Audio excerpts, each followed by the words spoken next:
Okay प्यारे बच्चों, आप सबको बहुत बहुत शुभकामनाएं और बधाई। आने वाली व्याख्याता भर्ती परीक्षा के लिए उम्मीद करता हूं कि आप लोग तैयार होंगे। हमसे आप चैनल और ऐप पे जुड़े होंगे तो बहुत सी जानकारी आपने ली होंगी और भी बहुत जगह से आपने पढ़ा होगा।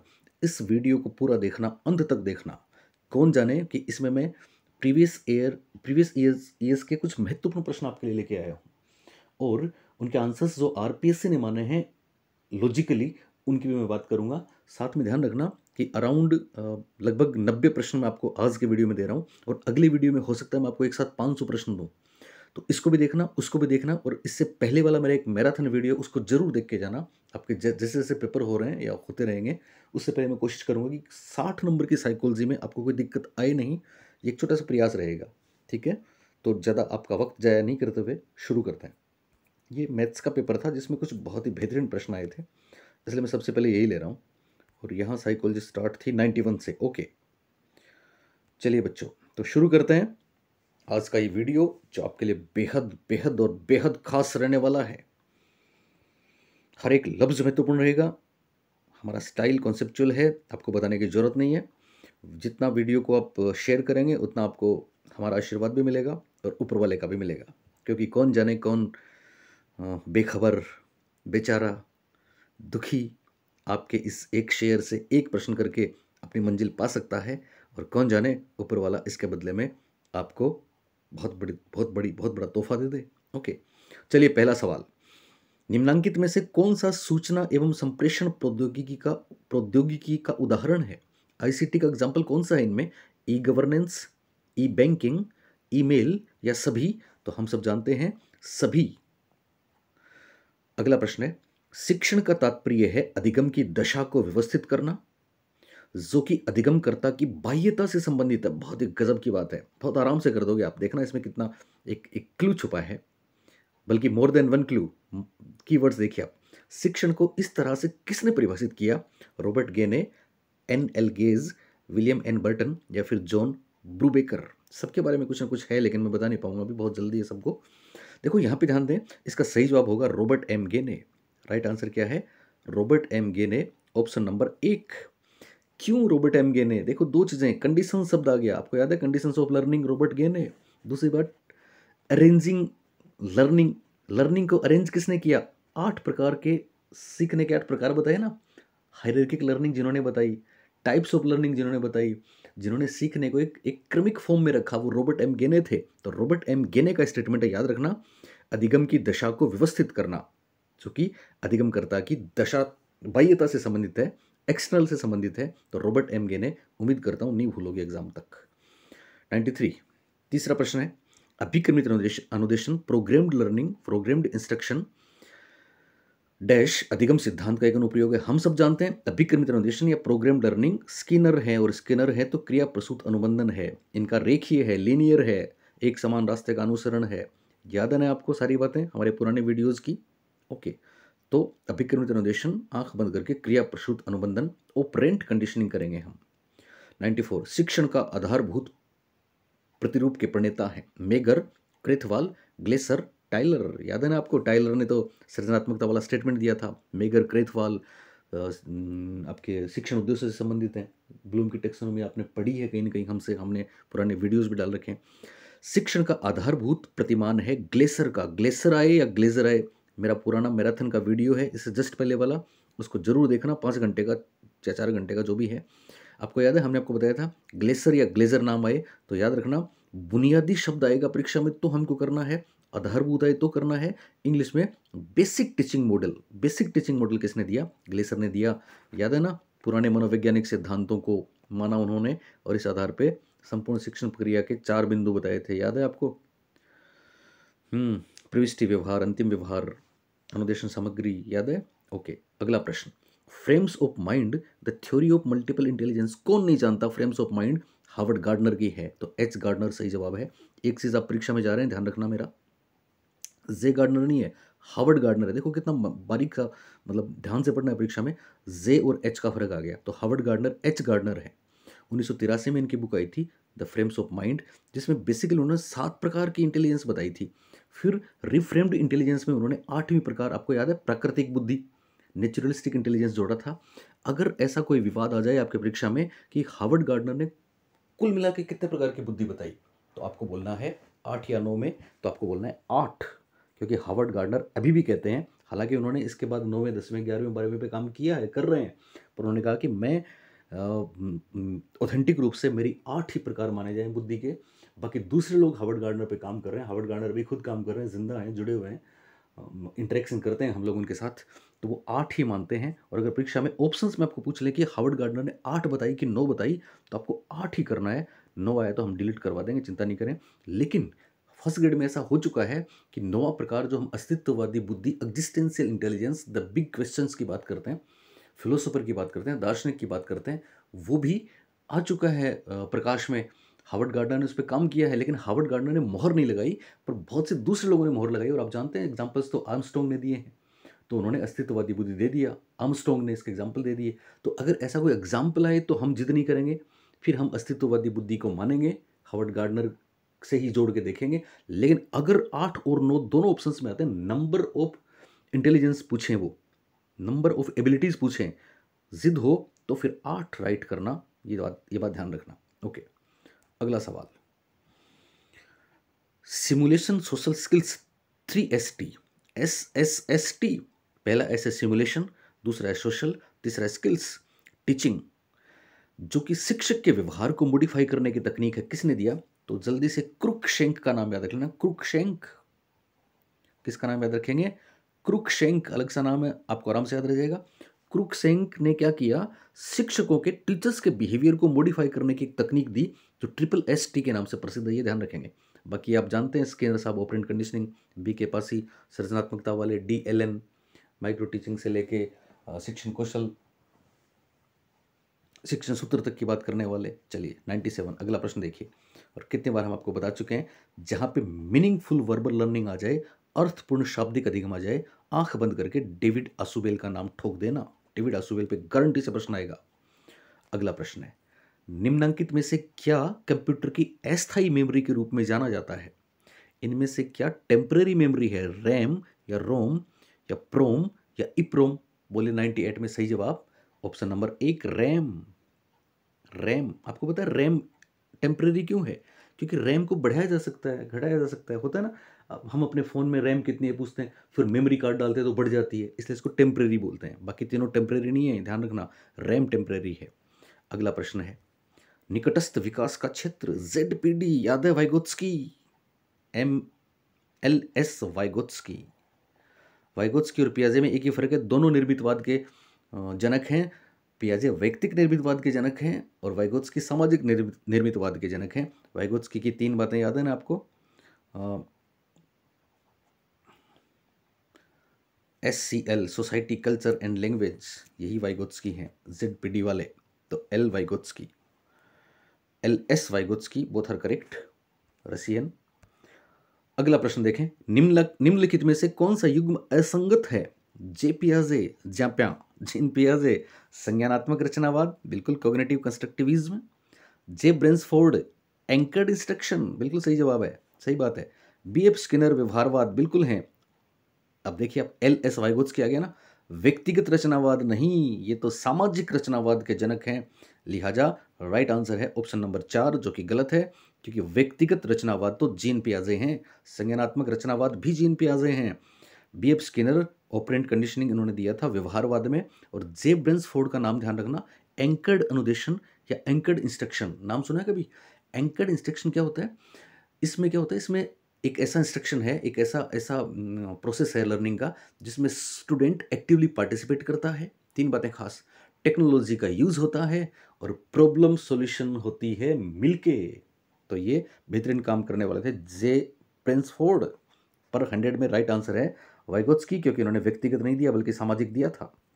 अगला प्रश्न है, निम्नलिखित में से कौन सा बुद्धि का सिद्धांत प्रक्रिया उन्मुखी सिद्धांत? बहुत प्यारा सा प्रश्न है। प्रक्रिया उन्मुखी सिद्धांत की श्रेणी में नहीं आता। इंग्लिश में देखिए, विच of the following theory of intelligence doesn't come under the category of process oriented theory? Process, याद है आपको? प्रक्रिया उन्मुख प्रोसेस क्या है? प्रोसेस वही वाली बात है, इंफॉर्मेशन प्रोसेसिंग, यानी उसमें सूचनाओं को लिया जाता है, स्टोर किया जाता है, रिट्रीव किया जाता है, कुछ प्रोसेसिंग होता है। दिमाग कंप्यूटर की तरह काम करे, हमने आपको बोला था, तो बुद्धि के ये प्रोसेसिंग वाले सिद्धांत हैं।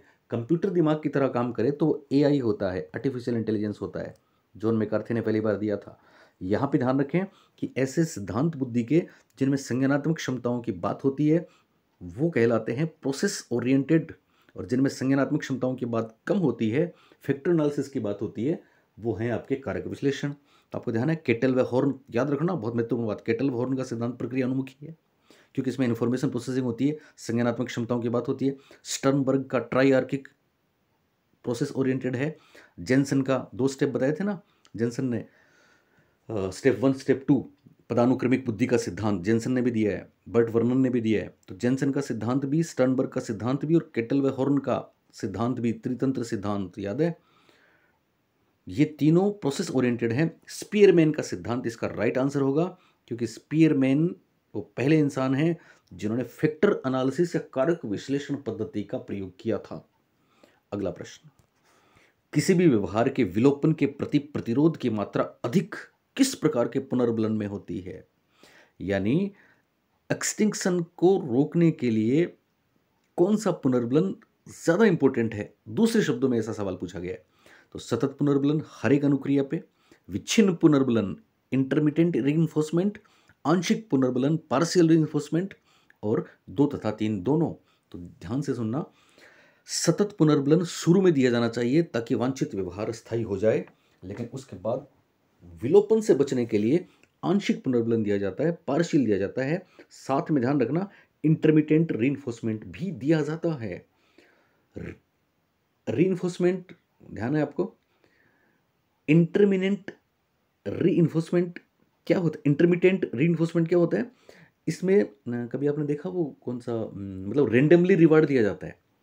ये भी एक तरीके से क्या है, कभी भी इनाम दिया जा सकता है, कभी भी रिवार्ड दिया जा सकता है। जैसे कभी आपने देखा गेम्बलिंग में, कैसीनो में देखा, एक चक्री चलती है साहब, 10 नंबर है, आप किसी पे पैसा लगाओ तो कभी 8 आ जाता है, कभी 6 आ जाता है, कभी 4 आ जाता है, तो कोई निश्चित नहीं है कि कौन सा आएगा। ठीक है, तो एक तरीके से पार्शियल ये और ये दोनों इसके आंसर होंगे, आंशिक और विच्छिन्न।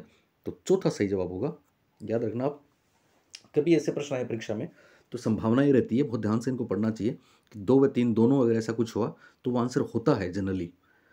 पर अगर आपको कुछ नहीं पता, कुछ नहीं आता, तो फिर मैं सलाह नहीं दूंगा, पर फिर भी ऐसे आंसर होते हैं। ठीक है, तो शुरू में सतत पुनर्बलन दिया जाना चाहिए और बाद में क्या दिया जाना चाहिए, बाद में पार्शियल या इंटरमिटेंट दिया जाना चाहिए। ठीक है, इसकी जगह अगर वेरिएबल रेशियो आ जाए तो फिर वो भी राइट आंसर हो जाएगा। ठीक है, चलिए, कंप्यूटर में उपयोग किए जाने वाले उपकरण क्या कहलाते हैं? कंप्यूटर में उपयोग किए जाने वाले उपकरण क्या कहलाते हैं? तो हार्डवेयर कहलाते हैं। 103 में सही जवाब हो जाएगा 2 नंबर, हार्डवेयर। आपको पता है ना, आईसीटी 3 प्रकार बताए थे हमने, हमारे उस वीडियोस में पूरा है। आईसीटी में लम्स डेने ने 3 प्रकार बताया ना, शैक्षिक तकनीक प्रथम हार्डवेयर है, शैक्षिक तकनीक द्वितीय सॉफ्टवेयर है, शैक्षिक तकनीक तृतीय सिस्टम अप्रोच है, प्रणाली उपागम है। प्रणाली के बारे में पूरा डिटेल में मैंने बताया, गारंटी से 3 प्रश्न आएंगे, चाहे आप कोई भी सब्जेक्ट का पेपर दे रहे हो तो उनको उस मैराथन वीडियो को जरूर देखना, पुराने वाले को। आपको पता है माध्यम बोलते हैं हार्डवेयर को, विधा बोलते हैं सॉफ्टवेयर को। सॉफ्टवेयर के और भी बहुत से नाम है, मृदु उपागम, कोमल शिल्प उपागम, सिल्वरमैन ने इसको संरचनावादी तकनीक बोला है। ये फ्लेक्सिबल भी है, नमनीय भी है, व्यवहार उपागम भी है। ओके, 104 का प्रश्न देखिए, निम्नलिखित में से यूटिलिटी सॉफ्टवेयर कौन सा है? वर्ड प्रोसेसर, डीबीएमएस, स्प्रेडशीट और लिंकर। तो याद रखना सही जवाब है लिंकर। सही जवाब क्या है? लिंकर। लिंकर क्या होता है? लिंकर, आपने कभी आपका फ़ोन भर जाता है तो उसमें क्लीनर होता है ना, क्लीनर, वही लिंकर है। लिंकर एक्चुअली, लिंकर या एक आपने कभी सुना हो एंटीवायरस, ये स्पीड को बूस्ट अप करते हैं, ये कंप्यूटर की मेंटेनेंस एबिलिटी को बढ़ाते हैं। क्यों बढ़ाते हैं? क्योंकि वायरस को ख़त्म करते हैं, स्पेस वापस निकाल देते हैं, फालतू की चीज़ों को इरेज कर देते हैं, ट्रेस में डाल देते हैं, डिलीट कर देते हैं।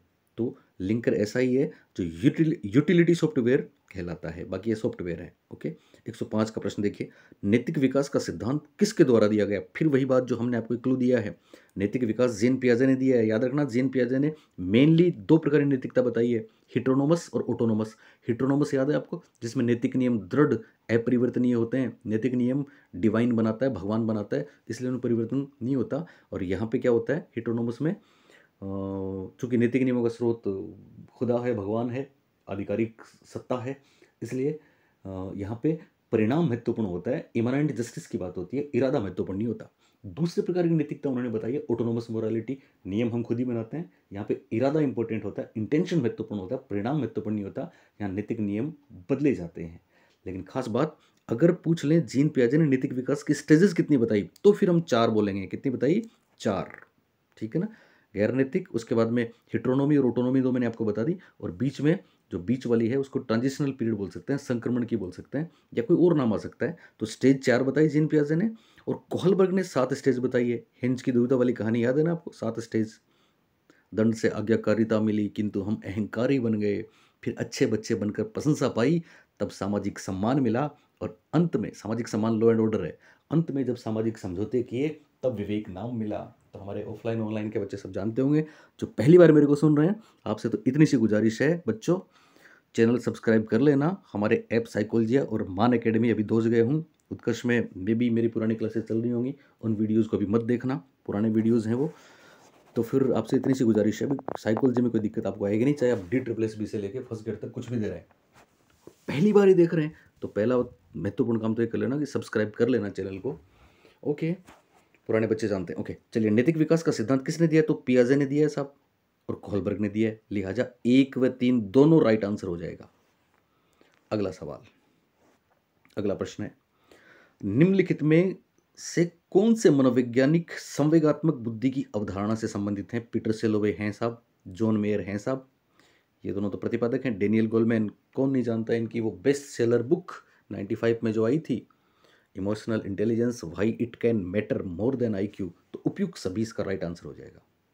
उपयुक्त सभी, आपको पता है इमोशनल इंटेलिजेंस की मापन इकाई है EQ, और EQ इमोशनल क्वोशेंट का दूसरा नाम है। अगला प्रश्न देखिए, निम्नलिखित में से कौन सा विकल्प सूचना प्रौद्योगिकी में जीविकोपार्जन या आजीविका के लिए उपलब्ध है? Social media, webmaster, video conferencing, इनमें से कोई नहीं। तो ये स्टार लगाया था 107 में। ओके, 107 को RPS ने स्टार लगाया था क्योंकि ये भी है, ये भी है, ये भी है, यहाँ होना चाहिए था सभी। तो इनमें से कोई नहीं मिसप्रिंट हुआ, लिहाजा इसको बोनस दे दिया गया। RPS ने इसको स्टार लगा दिया। तो आपको ध्यान रखना है, ये सारे के सारे सोशल मीडिया से पता है कितना कमाते हैं लोग बाग। वेब मास्टर कितनी महत्वपूर्ण चीज़ है, वीडियो कॉन्फ्रेंसिंग, है ना, कमाते ही कमाते हैं, फ्रॉड भी होते हैं, ध्यान रखना। ओके, 108 नंबर, शिक्षा में व्यवहारवाद की स्थापना किसने की? हर कोई जानता है, वाटसन ने की। किसने की? वाटसन ने की 1913 में। 109 का देखिए, व्यक्ति एवं वातावरण के मध्य अंतर संबंध की प्रकृति की व्याख्या हेतु जीवन क्षेत्र, याद है, लाइफ स्पेस। जब लाइफ स्पेस की बात करेंगे तो कर्ट लेविन की बात करेंगे साहब, कूट लेविन की बात करेंगे साहब। याद है ना कूट लेविन का वो मशहूर सूत्र, B=FPE, यानी बिहेवियर क्या है? बिहेवियर साइकोलॉजिकल पर्सन और साइकोलॉजिकल इन्वायरमेंट का इंटरेक्शन है, फलांक है। ये किसने बोला? कूट लेविन ने बोला। टोलमैन का तो पूरा सिद्धांत में पढ़ा चुका हूँ, देखना। ब्रॉन फेन ब्रेनर को तो कौन नहीं जानता, उन्होंने वो साइकिल वाला पारिस्थितिकी मॉडल दिया है ना। ओके, माइक्रो, मैक्रो, एक्सो, क्रोनो। चलिए साहब, तो इसका जवाब हो गया कूट लेविन, लाइफ स्पेस। कूट लेविन ने तल रूप शब्द दिया, उन्होंने टोपोलॉजी दिया, वेक्टर वैलेंसिस दिया, कर्षण दिया, सदिश दिया, वही वही कूट लेविन है। ओके, 110 का अगला प्रश्न देखिए, 110 में है, निम्नलिखित में से किस मनोवैज्ञानिक ने इस बात पर जोर दिया कि कुसमायोजन में अचेतन मन महत्वपूर्ण भूमिका निभाता है? वो तो साहब सिगमंड फ्राइड हैं। तो 110 में सिगमंड फ्राइड। अगला प्रश्न देखिए, शिक्षा के उद्देश्य को प्राप्त करने के लिए निम्न में किसकी विशेष भूमिका है? विद्यालय भवन, या खेल का मैदान, प्लेग्राउंड, या फिर लाइब्रेरी, या फिर ऑल ऑफ द अबाउ? तो सभी का रोल है साहब। 112 का प्रश्न देखिए, संज्ञानात्मक विकास की कौन सी अवस्था अमूर्त चिंतन एवं तर्कना के उद्भव के रूप में विशिष्टीकृत होती है? Pre operational, concrete operational, formal operational, या सेंसरी मोटर? तो बोलिए 112 में सही जवाब क्या होगा? अमूर्त चिंतन। तो अमूर्त औपचारिक संक्रियात्मक अवस्था इसका राइट आंसर हो जाएगा। फॉर्मल ऑपरेशन 11 से 15 या 12 वर्ष के बाद वाला इसका राइट आंसर हो जाएगा। अगला प्रश्न 113, विकास की किस अवस्था में पहचान बनाम भूमिका संभ्रांति? हमारा हर बच्चा इसको टिप्स पे जानता है। ये तो किशोरावस्था है साहब, एडोलेसेंस है।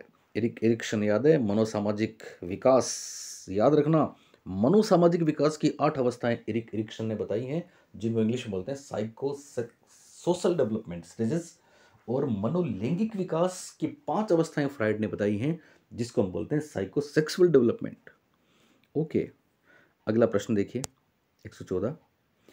किसी भी विद्यार्थी को अधिगम और समस्या समाधान हेतु दी जाने वाली सहायता क्या कहलाती है? तो हर कोई जानता है, support given to students adult के द्वारा, दैट इज स्केफोल्डिंग। स्केफोल्डिंग शब्द याद रखना, हम आपको कितनी बार बताते हैं, इंग्लिश के वर्ड से आपको याद रखने हैं, हिंदी में पता नहीं कुछ भी आ सकता है, ठीक है ना, कभी पाड़, कभी ढांचा, कभी मचान, पर स्केफोल्डिंग याद रहेगा तो टेंशन किसी बात की रहेगी नहीं। आप जानते हैं ना स्केफोल्डिंग, अगर ऐसा कोई प्रश्न आ जाए ध्यान रखना, स्केफोल्डिंग शब्द पहली बार किसने दिया, तो आपको बोलना है स्केफोल्डिंग शब्द ब्रूनर ने दिया है, लेकिन स्केफोल्डिंग के स्थान पे ZPD जो है, जोन ऑफ प्रोक्सिमल डेवलपमेंट, ये वाइगोत्स्की ने दिया है, लेकिन विश्लेषण निश्चित रूप से वाइगोत्स्की का बेहतर है, इसलिए स्केफोल्डिंग को वाइगोत्स्की के साथ भी जोड़ते हैं, ठीक है। लेकिन अगर स्पेसिफिक ये पूछ ले कि साहब स्केफोल्डिंग शब्द किसने दिया, तो फिर ब्रूनर याद रखना, ब्रूनर। ओके, अगला प्रश्न है, निम्नलिखित में से कौन सा युग्म सही रूप से युग्मित है, कौन सा सही है?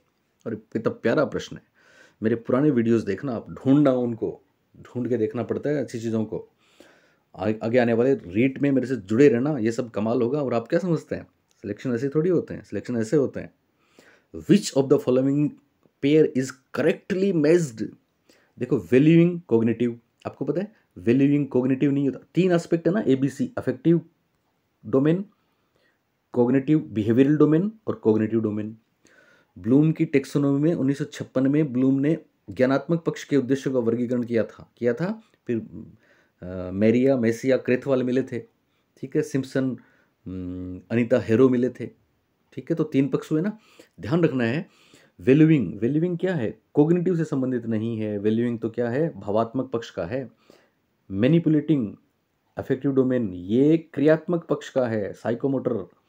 एप्लीकेशन तो कॉग्निटिव है साहब। करेक्टराइजेशन अफेक्टिव डोमेन, चौथा सही जवाब है। चारित्रीकरण भावात्मक परिक्षेत्र का है, बाकी मूल्य निरूपण किसका है, भावात्मक का है। परिचालन प्रहस्तन, ये तो शारीरिक वो है आपका गतिक वाला, तो ये साइकोमोटर डोमेन है, ठीक है। और एप्लीकेशन कॉग्निटिव डोमेन है, लिहाजा किसी में भी मैच नहीं हो रहा, कॉग्निटिव दे रखा है, कॉग्निटिव नहीं दे रखा है, ध्यान रखना। साइकोमोटर और कॉग्निटिव एक ही बात होती है, ठीक है। तो वैल्यूइंग वास्तव में अफेक्टिव होता तो राइट आंसर हो जाता। मैनिपुलेटिंग में साइकोमोटर या कॉग्निटिव होता तो सही होता। एप्लीकेशन में कॉग्निटिव होता तो सही होता। करेक्टराइजेशन में अफेक्टिव होता तो सही होता, और ये है यहाँ पे। लिहाजा आप सोचिए, 60 नंबर, 2 नंबर का प्रश्न है, ये जिस बच्चे ने किया उसका सिलेक्शन हुआ, आज वो व्याख्याता है। और हम तो हर लफ्ज में आपको ऐसे प्रश्न देते हैं, अब आपको डिसाइड करना है कि क्या बोलूँ। चलिए अगला प्रश्न 116 का, निर्देशित परामर्श, directive counselling is also termed as, इसको क्या बोलते हैं? परामर्शदाता केंद्रित परामर्श, 116 का प्रश्न पढ़ रहे हैं, या आदेशात्मक परामर्श, या समस्या केंद्रित परामर्श, या फिर उपयुक्त सभी? तो आंख बंद करके उपयुक्त सभी। 117 का प्रश्न देखिए, शिक्षण का प्रारूप कैसा हो सकता है? द मोड ऑफ टीचिंग में बी, कैसा हो सकता है? पहला ऑप्शन है प्रशिक्षण, ट्रेनिंग, दूसरा अनुबंध, कंडीशनिंग, तीसरा इंस्ट्रक्शन एंड इंट्रोडक्शन, अनुदेशन एवं प्रतिपादीकरण, चौथा उपयुक्त सभी। तो 117 में भी उपयुक्त सभी आंख बंद करके कर देना है। एन फ्लेंडर से याद है हमारा पिछला वीडियो देखा होगा आपने, 10 category interaction analysis category system Flander ने दिया है। किसने दिया? और मैंने कितनी महत्वपूर्ण बात आपको बताई थी, याद है? 10 वर्ग प्रविधि बताई थी उन्होंने, फ्लेंडर ने। और साथ में उन्होंने कहा था कि कक्षा में जो वर्बल बिहेवियर होता है ना टीचर का, उसको 10 वर्गों में बांटा जाता है। उसमें 7 तो हैं टीचर टॉक, 2 हैं पुपिल टॉक, और 1 है साइलेंस या कन्फ्यूजन। याद है ना? उसको मैराथन को देखना वापस। तो ये 10 प्रविधि, वर्ग प्रविधि किसने दी? फ्लेंडर ने दी। और फ्लेंडर की 10 वर्ग प्रविधि कहलाती है Flander interaction analysis category system, FIACS Flander ने दिया है। तो एन फ्लेंडर द्वारा प्रतिपादित अंतःक्रिया विश्लेषण तकनीक किसको परिमार्जित एवं बेहतर बनाने में प्रयोग किया जाता है? तो बोलिए शाब्दिक व्यवहार या अशाब्दिक व्यवहार या दोनों। तो मासूमों की तरह छतों को ताकते रह गए बच्चे ये क्या है, लेकिन जिसने हमारे चैनल को सब्सक्राइब किया था, देखा था वीडियो, वो 1 मिनट में करेगा वर्बल बिहेवियर। इसका सही जवाब है शाब्दिक व्यवहार। बहुत प्यारा सा प्रश्न है, देखना पुराने वीडियोज। अगला प्रश्न है 119। श्रव्य दृश्य सामग्री को वर्गीकृत करने तो हमारा फेवरेट है, याद है ना आपको, वो है एडगर डेल।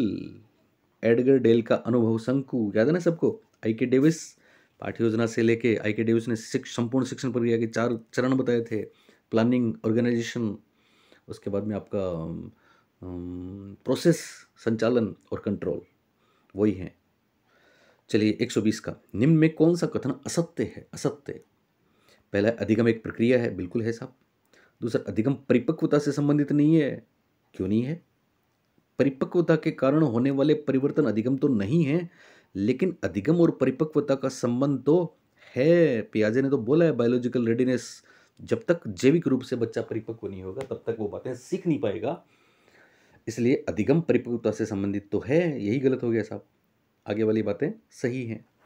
ओके, चलिए फिर मैथ्स आ गया। तो इसका मतलब अभी इनमें से आपके कितने सही हुए मैं नहीं जानता, लेकिन फास्ट फॉरवर्ड हम करेंगे। और इसमें साइकोलॉजी 110 से है। हाँ ये पेपर है, एक सेकंड 110 पे आ गए। 70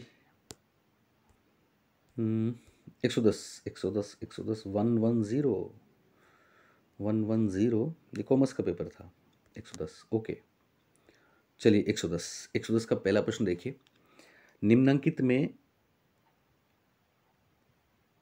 कौन सी शिक्षा मनोविज्ञान, निम्नांकित में से कौन सा शिक्षा मनोविज्ञान का एक कार्य नहीं है?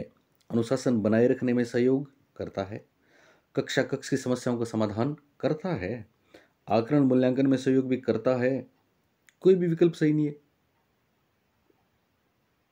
ओके, हाँ, कौन सा शिक्षा मनोविज्ञान कार्य नहीं है, ध्यान देना, कौन सा शिक्षा मनोविज्ञान कार्य नहीं है, ये तो है साहब, ये भी है साहब, ये भी है साहब, इसका मतलब कोई भी विकल्प सही नहीं है, ये राइट आंसर हो जाएगा। समझना इसको, नहीं पूछा है, ठीक है ना, और ऊपर वाले तीनों में तो होता है, तीनों तो होते हैं, इसका मतलब fourth one is the right answer. अगला प्रश्न है, शिक्षा मनोविज्ञान नहीं है, देखिए गारंटी से ऐसा प्रश्न मिलता है। शिक्षा मनोविज्ञान अप्लाइड ब्रांच है, बिल्कुल है। साइंस ऑफ एजुकेशन बिल्कुल है, पॉजिटिव साइंस बिल्कुल है, पर नॉर्मेटिव साइंस कदापि नहीं है। यानी शिक्षा मनोविज्ञान अनुप्रयुक्त भी है, शिक्षा का विज्ञान भी है, धनात्मक विज्ञान भी है, पॉजिटिव साइंस भी है, जो बेहतरी के लिए होता है वो पॉजिटिव साइंस होता है, ठीक है ना। अप्लाइड, व्यवहारिक परिस्थितियों में प्रैक्टिकली क्या है इंपॉर्टेंट है, क्या होना चाहिए इंपॉर्टेंट नहीं है। साइंस तो है ही साहब, मनोविज्ञान के साइंस के सिद्धांत साइंटिफिकली चीज़ों को व्यवहार को पढ़ते हैं। नॉर्मेटिव विज्ञान नहीं है। नॉर्मेटिव विज्ञान का मतलब क्या होता है? मानक विज्ञान वो होता है आदर्श की बात करता है, वास्तविकता की बात नहीं करता। तो मनोविज्ञान तो आदर्श है, नॉर्मेटिव हो सकता है, होता है, लेकिन शिक्षा मनोविज्ञान नॉर्मेटिव नहीं हो सकता, ये आदर्श की बात नहीं करता, ये तो वास्तविकता की बात करता है। लिहाजा राइट आंसर नंबर 4। इसका मतलब 3 प्रश्न एक साथ हो गए। अगर आपको परीक्षा मिले शिक्षा मनोविज्ञान क्या है, एक ऑप्शन मिले अनुप्रयुक्त ब्रांच है, अप्लाइड ब्रांच है, तो राइट कर देना। किसी प्रश्न में ऐसा आ जाए कि शिक्षा मनोविज्ञान शिक्षा का विज्ञान है, बिल्कुल है साहब। कहीं आ जाए एक धनात्मक विज्ञान है, बिल्कुल है साहब। 12 का प्रश्न, 112 का दरअसल, यार छोटी सी स्क्रीन है, ध्यान से। निम्नांकित में से कौन सा कथन शिक्षा मनोविज्ञान के संदर्भ में सही नहीं है? ध्यान रखना, सही नहीं है। बहुत बढ़िया सा प्रश्न आया था और कंफ्यूज थी पूरी दुनिया, लेकिन आप नहीं होगे। पहला प्रश्न देखो, पहला ऑप्शन देखे कौन सा नहीं है, ध्यान रखना। पहला ऑप्शन है, इसका संबंध शिक्षा के क्या और क्यों से है। बिल्कुल क्या से है, क्यों कैसे होता है, क्या होना चाहिए से नहीं, क्या और क्यों से तो है, ये तो सही है साहब। दूसरा, ये शैक्षिक वातावरण में एक व्यक्ति के व्यवहार के अध्ययन के लिए वैज्ञानिक विधियों का प्रयोग बिल्कुल करता है। तीसरा है, ये शिक्षक शिक्षार्थी एवं शिक्षण अधिगम परिस्थितियों से संबंधित है, बिल्कुल है। चौथा, ये एक पूर्ण विज्ञान नहीं है, ये बात भी सही है 112 में। ओके, हाँ, इसीलिए इसमें स्टार मिला था, आरपीएससी ने इसको डिलीट किया था, बोनस दिया था, क्योंकि चारों ही बातें सही हैं और पूछ लिया कौन सा सही नहीं है। 113 का देखिए, निम्नांकित में से किस मनोवैज्ञानिक ने किशोरावस्था की विशेषता के लिए जी स्टैनली हॉल, कौन नहीं जानता इनकी बुक, 1904 में आई थी, अडोलसेंस। आपको पता है स्टैनली हॉल का एक स्टेटमेंट, किशोरावस्था एक नया जन्म है, क्योंकि इसमें उच्चतर व श्रेष्ठतर मानव विशेषताओं के दर्शन होते हैं। और स्टैनली हॉल किशोरावस्था के बारे में आकस्मिक और त्वरित विकास की बात भी करते हैं। अगला प्रश्न देखिए, एरिक इरिक्सन के अनुसार किशोरावस्था के लिए नॉर्मेटिव क्राइसिस क्राइसिस है साहब। किशोरावस्था के लिए पहचान बनाम भूमिका भ्रांति, identity versus role confusion. Next, Kohlberg के नैतिक विकास के सिद्धांत के अनुसार निम्नलिखित में से कौन सा कथन चौथे चरण, यहाँ पे ध्यान रखना फोर्थ स्टेज, स्टेज 4 पूछा है, कुल 6 स्टेजेस होती हैं आपको पता है ना, प्री कन्वेंशनल, फिर कन्वेंशनल और फिर पोस्ट कन्वेंशनल, 3 तो लेवल हैं, स्टेजेस हैं 6। पहली है पनिशमेंट ओबीडियंस ओरिएंटेशन, है ना, दूसरी है आपकी वो हेडोनिस्टिक ओरिएंटेशन सुखवाद वाली, टिट फॉर टैट वाली, मतलब इंडिविजुअल एक्सचेंज वाली, तीसरी है good boy nice girl, good boy good girl 3 number, चौथी लॉ एंड ऑर्डर, पांचवी सोशल कॉन्ट्रैक्ट, कभी ऐसा प्रश्न भी आया है कि ठेका प्रणाली, तो कॉन्ट्रैक्ट ठेका है, ये 5वीं स्टेज है, और आखिरी यूनिवर्सल एथिकल प्रिंसिपल वाली। तो लॉ एंड ऑर्डर इसका राइट आंसर हो जाएगा, कानून और व्यवस्था अभिविन्यास, जिसको हम सामाजिक सम्मान की अवस्था भी बोलते हैं। अगला प्रश्न, मॉडलिंग कौन नहीं जानता, अल्बर्ट बेंडूरा, याद है, बोबोडोल प्रयोग, याद है, महिला परिधानों पर टीवी सीरियल के प्रभाव, याद है, सेल्फ एफिकेसी, याद है, रेसिप्रोकल रेसिप्रोकल डिटर्मिनिज्म, जिसमें बेंडूरा ने भी ये बोला। आपको पता है बेंडूरा का सिद्धांत, मैं आपको बता दूं, अधिगम के सिद्धांतों को 2 श्रेणियों में रखते हैं। एक में तो वो सिद्धांत जिनमें दिमाग वाली चीज़ों का रोल होता है, और जिनमें दिमाग वाली चीज़ों का रोल होता है उनको बोलते हैं सेंट्रल थियरीज, उनको बोलते हैं केंद्रीय सिद्धांत, उनको बोलते हैं गेस्टाल्टवादी सिद्धांत, उनको बोलते हैं क्षेत्र सिद्धांत, उनको बोलते हैं फील्ड थ्योरी। और दिमाग वाले सिद्धांतों में एक तो आता है गेस्टाल्टवाद, दूसरा आता है टोलमैन, तीसरा आता है कूटलेविन, चौथा आता है आपका जीन पियाजे। और दूसरे वो सिद्धांत हैं जिनको पेरीफेरल बोलते हैं, व्यवहारवादी सिद्धांत बोलते हैं, अनुक्रियावादी सिद्धांत बोलते हैं, उद्दीपक अनुक्रिया सिद्धांत बोलते हैं, संयोजनवादी सिद्धांत बोलते हैं, साचर्यवादी सिद्धांत बोलते हैं, परिधीय सिद्धांत बोलते हैं। और इसमें 5 महत्वपूर्ण सिद्धांत हैं। पहला है थॉर्नडाइक, दूसरा है पेवलोव, तीसरा है स्किनर, चौथा है गुथरी, पांचवा क्लार्क हल। लेकिन बेंडूरा का सिद्धांत ऐसा है जो दोनों श्रेणियों के बीच का पुल है, ब्रिज है। साथ में बेंडूरा ने 2 प्रकार के पुनर्बलन बताए हैं, प्रत्यक्ष और अप्रत्यक्ष, वाइकेरियस शब्द याद रखना, वाइकेरियस, जिसमें दूसरों को देख के सीख जाते हैं, खुद एक्टिवली पार्टिसिपेट नहीं करते। ये अल्बर्ट एस बेंडूरा ने दिया था, डोलार्ड और मिलर की book social learning and imitation से प्रभावित होकर इन्होंने दिया था। और एक बेहतरीन मॉडल है जो आपने, अगर मेरे चैनल पे या मेरे ऐप पे आप आए हैं तो आप बखूबी बेंडूरा के बारे में ज़िंदगी में कोई प्रश्न गलत नहीं करेंगे, क्योंकि इन्होंने बोला था कि बच्चे फिल्मों में दिखाए गए हिंसात्मक व्यवहार को देखकर आक्रामकता सीखते हैं, वही बेंडूरा हैं। इनकी एक बहुत खास बात है रेसिप्रोकल डिटर्मिनिज्म, जिसमें वे कहते हैं कि मनुष्य का जो व्यवहार है वो 3 बिंदुओं में इंटरेक्शन के कारण से होता है, और वो बीईपी ही है, ठीक है, बिहेवियर, एनवायरनमेंट और पर्सन। पर्सन का मतलब उसकी कॉग्निटिव फिजिकल एबिलिटीज़ हैं, तीनों में बाइलेटरल इंटरेक्शन होता है। इसको उन्होंने नाम दिया था, क्या नाम दिया था, रेसिप्रोकल डिटर्मिनिज्म, पारस्परिक निर्धारियता। यही अल्बर्ट बेंडूरा हैं जिन्होंने मॉडलिंग थ्योरी दी है। कौन सी थ्योरी, मॉडलिंग थ्योरी। इनको थॉर्नडाइक पुरस्कार भी मिला है। 117 का प्रश्न देखिए, मानसिक स्वास्थ्य के संदर्भ में निम्नलिखित में से कौन सा कथन सही नहीं है, नोट ट्रू। पहला है, बिना शारीरिक स्वास्थ्य के मानसिक स्वास्थ्य प्राप्त नहीं किया जा सकता, बिल्कुल सही बात है साहब। दूसरा, mental health is static concept, no, स्थिर संकल्पना नहीं है, तो ये राइट आंसर हो गया। स्थिर संकल्पना क्यों नहीं है, यानी मानसिक स्वास्थ्य जीवन भर एक जैसा ही रहता है, नहीं, बदलता रहता है, इसलिए दूसरा राइट आंसर हो गया। अगला प्रश्न देखिए, निम्नांकित में कौन सा प्रणाली उपागम का एक चरण नहीं है, याद है हमने आपको बताया बखूबी, पुराना वीडियो देखना मैराथन वाला। सिस्टम एनालिसिस है, सिस्टम डिजाइन और डेवलपमेंट भी है, सिस्टम ऑपरेशन और इवेल्युएशन भी है, बस सिस्टमेटिक डाटा कलेक्शन इसका कहीं भी इसका कोई स्टेप नहीं है, चरण नहीं है, व्यवस्थित सूचना संग्रहण इसका चरण नहीं है, लिहाजा ये आंसर है।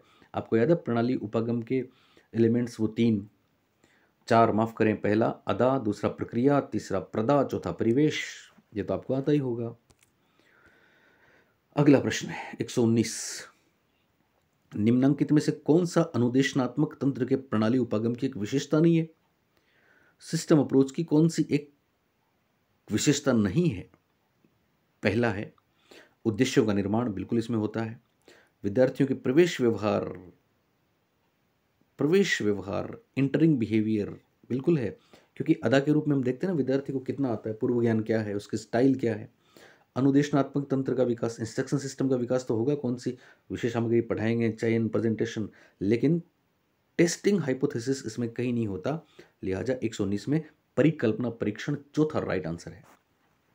120 डेविड असुबेल के कहा गया ना, फिर निम्नांकित में कौन सा अग्रिम संगठक शिक्षण प्रतिमान का चरण नहीं है। मेरा पुराना वीडियो देखना, 5 दिन पहले डाला था, एक एक चीज उसमें आपको याद होगी। पहला, अग्रिम संगठक का प्रस्तुतिकरण होता है। अग्रिम संगठक डेविड असुबेल ने किसको बोला पता है? आप जो भी स्पेसिफिक वास्तविक विषय वस्तु पढ़ाने जा रहे हैं विशिष्ट, उससे पहले सामान्य रूप में उसके बारे में बच्चों को बता दें, ताकि आप जो बता रहे हैं वो बच्चे अपने पूर्व ज्ञान में शामिल कर लें। उसको बोलते हैं अग्रिम संगठक। अधिगम सामग्री का प्रस्तुतिकरण 2 तरीके से होता है, आपको याद है ना, व्याख्यात्मक और तुलनात्मक। संगठनात्मक, संगठन को सुदृढ़ बनाना, ये तो बहुत बड़ी बात है, डिजाइन किया गया इसी के लिए। समस्या का सामना करना, इसका राइट आंसर होगा। अगर आपने हमसे टीचिंग मॉडल्स पढ़े हैं तो आप आराम से जानते हैं कि समस्या का सामना करना तो ओरिएंटेशन है, जो कि सिंटेक्स है किसकी? सचमैन मॉडल की। 121 निम्नांकित में किसके मत के अनुसार ज्ञान की रचना में सामाजिक अंतःक्रिया की भूमिका महत्वपूर्ण होती है? जहां सामाजिक अंतःक्रिया वहां लेव वाइगोत्स्की, जीन पियाजे व्यक्तिगत। लेव वाइगोत्स्की 121 में राइट आंसर है। 122 का संवेगात्मक बुद्धि की संकल्पना के प्रणेता हैं। अब देखो, आप जो मुझे याद है, अभी मेरे कितने ऐसे बच्चे हैं जो पता नहीं कहाँ कहाँ पढ़ रहे थे, और आज भी वो वापस आए हमारे पास कि सर काश हम पहले आपके पास आते, तो आज 2 नंबर से रह गए व्याख्याता बनने से, कभी के बन जाते। और ये बात अक्सर सत्य है, क्योंकि उन मासूम लोगों ने गलत पढ़ा था, गलत पढ़ाया गया था उनको। वास्तव में इसके प्रतिपादक हैं पीटर सेलोवी और जॉन मेयर। प्रतिपादक कौन है? पीटर सेलोवी और जॉन मेयर। गोलमैन ने तो प्रसिद्धि दिलाई थी, तो याद रखना, इसके इंट्रोड्यूस करने वाले हैं, फाउंडर हैं, प्रतिपादक हैं सेलोवी और जॉन मेयर।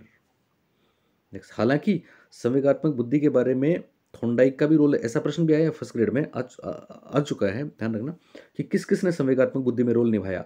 तो सेलोवी जॉन मेयर ने निभाया, गोलमैन ने निभाया, थॉर्नडाइक ने सामाजिक बुद्धि बताया था ना, तो इन्होंने भी निभाया। गार्डनर ने अंतर वैयक्तिक और अंतःवैयक्तिक 2 प्रकार बताए थे, इन्होंने भी निभाया। गुडसेन ने भी निभाया। तो इन सब ने संवेगात्मक बुद्धि से, ये सारे एसोसिएट हैं, पर प्रतिपादक पीटर सेलोवी और जॉन मेयर हैं, अमेरिका के मनोवैज्ञानिक हैं। और 1990 में पहली बार दुनिया के सामने ये कॉन्सेप्ट आया था, लेके आए थे Peter Salovey and John Mayer. 123 Jean पियाजे के संज्ञानात्मक सिद्धांत के अनुसार संरक्षण के नियम की समझ, कंजर्वेशन, कितनी बार हमने आपको बताया है, ठीक है ना। पतला ग्लास और चौड़ा ग्लास, पतला ग्लास और चौड़ा ग्लास, याद है? बच्चे ने कहा ये लूंगा, ये संरक्षण है, जो कि आया था मूर्त संक्रियात्मक स्तर पर। मूर्त संक्रियात्मक स्तर की बात याद रखना, CCS। पहला C है कंजर्वेशन, दूसरा C है क्लासिफिकेशन, और तीसरा S है सीरियसन। 124 हेंज की दुविधा आ गई साहब, हेंज डिलेमा किस सिद्धांत, कोहलबर्ग के नैतिक विकास के सिद्धांत से संबंधित है। शॉर्ट स्टोरी थी ना हेंज की। ओके, बहुत प्यारा सा पेपर था, इसमें बहुत अच्छे प्रश्न हैं। हम हमारे जो बच्चे हमसे पढ़ चुके हैं जानते हैं वो इस बात को। पुनर्बलन, आपको पता है, रिवार्ड एंड पनिशमेंट, स्किनर की जो बेहतरीन चीज़ें हैं उनमें एक उन्होंने, स्किनर ने, देखो स्किनर पे कितने प्रश्न आए हैं इसमें, आपको ऑफलाइन में बताता हूँ। स्किनर से बहुत प्रश्न आएंगे, पियाजे से बहुत प्रश्न आएंगे। तो स्किनर याद है आपको, रिवार्ड एंड पनिशमेंट, जिसमें उन्होंने पुनर्बलन की अनुसूची बताई थी, जिसमें उन्होंने आपको पता है टोकन इकोनॉमी से लेके प्रीमेक प्रिंसिपल तक सब बताया हमने आपको। जो नए बच्चे मेरे को सुन रहे हैं तुरंत सब्सक्राइब कर लें और आ जाएं हमारे पास, आगे बहुत ज़िंदगी पड़ी है, बहुत साइकोलॉजी काम आएगी।